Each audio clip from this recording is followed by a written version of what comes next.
Yo, there's a lot of talking going on about Honkai Star Rail these days, and people are actually concerned with how the game is going to be in the future. It's been almost 2 years since this game came out, and it's really time to talk about how it's going and how it was, and probably what should change in it, and what people are actually thinking now. And while I didn't talk a lot about Honkai Star Rail when it comes to balancing and the characters and the power creep, I would really like to talk about it now because I have some different opinions than other people, and the Castorus incident that everybody is talking about. If you want to top up in Honkai Star Rail Genshin with cheaper prices only using your UID, Top Up Live is one of the best places that you can go to. It's because it's safe and fast and way cheaper than the game itself. And not only that, this website has something special, which is my coupon code, and if you use it you will get even more discounts. And all you have to do is choose your bundle, put your UID here, choose your server, and then as you see, the $100 bundle is for $84, and if you put my coupon code, which is stioorg, and it will become even cheaper. Make sure to click on the link in the description and use my code for more discounts. Now, I wasn't really logging in a lot in the game lately, and I didn't even play the story of Euphorius. I just watched the content because I wasn't really that excited at the time, but I tried to log in into the game and I played a little, and I really remembered why this game was my favorite gacha game and was my most played game in 2023. And the thing is, this is still the game that has the potential to be my favorite gacha game. I still really love Honkai Star Rail. Yes, Wuthering Waves is currently my favorite, but yeah, something is cool about Honkai Star Rail. I don't know, because when you look at it, it is a very polished game. It has so much cool content to do. The lore is cool in the game. You know, there's a lot of good things. And especially when you remember how Honkai Star Rail was at the beginning. When Honkai Star Rail came out, we all saw how good the story could be and how they presented it in a good way. That was really good. That was really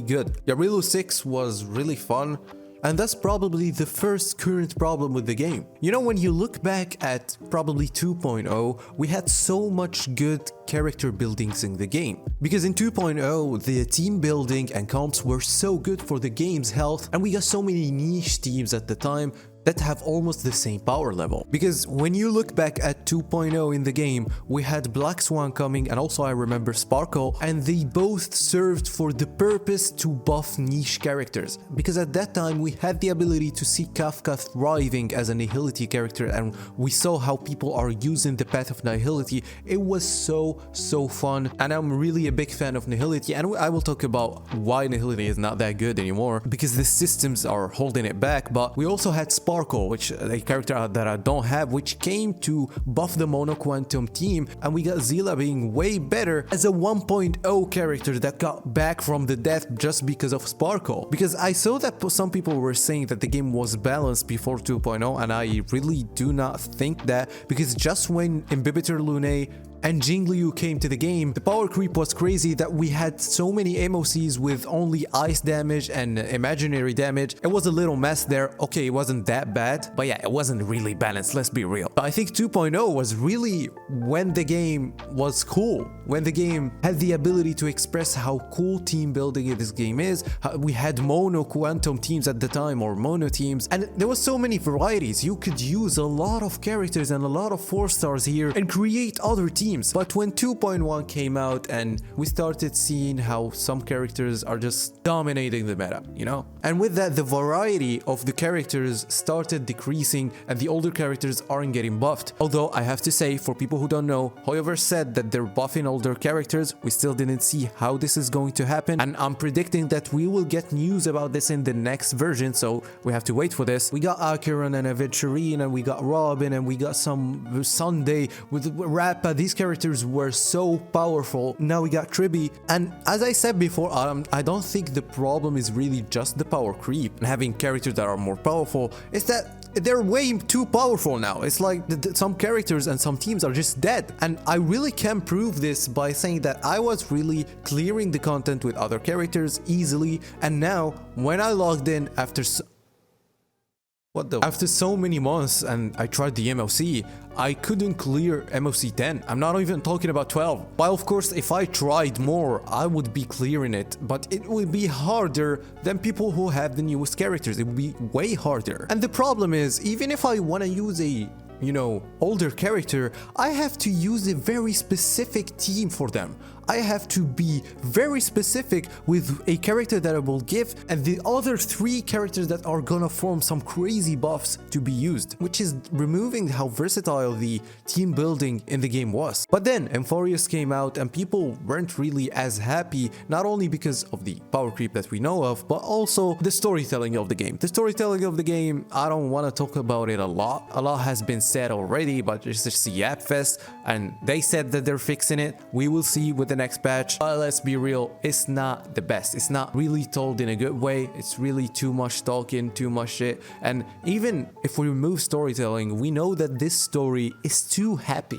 Like, even if they try to be edgy and try to go with the, yeah, this character will die, or they will go with like some sad things in the story, they're really not going, they're not stepping up with it. So whenever they're trying to make you feel like a character would die, it's not gonna hit the same, because you know that's a playable character and this playable character will not die in the game. And I think that this is not only a problem in Honkai Star Rail, we still didn't see that in Wuthering Waves, and we don't see that in Genshin Impact. I just think that Honkai Star Rail should be the game stepping up and actually doing it before the other games, because it's gonna hit so hard when we see a character die in the game. It's gonna be cool. And please do not mention Gallagher and Misha. They never existed and they're not that important, and they're not even old, okay? If there were older characters that died, that would be cool. But yeah, every character that dies just comes back as a 5-star, or they just do not die. Was it just a prank? And I think that's holding back the story a lot. I think it's holding back almost every gacha story, not only Honkai Star Rail again. There is a reason why a lot of people, when you mention Honkai Impact, a lot of people just talk about how Himiko died.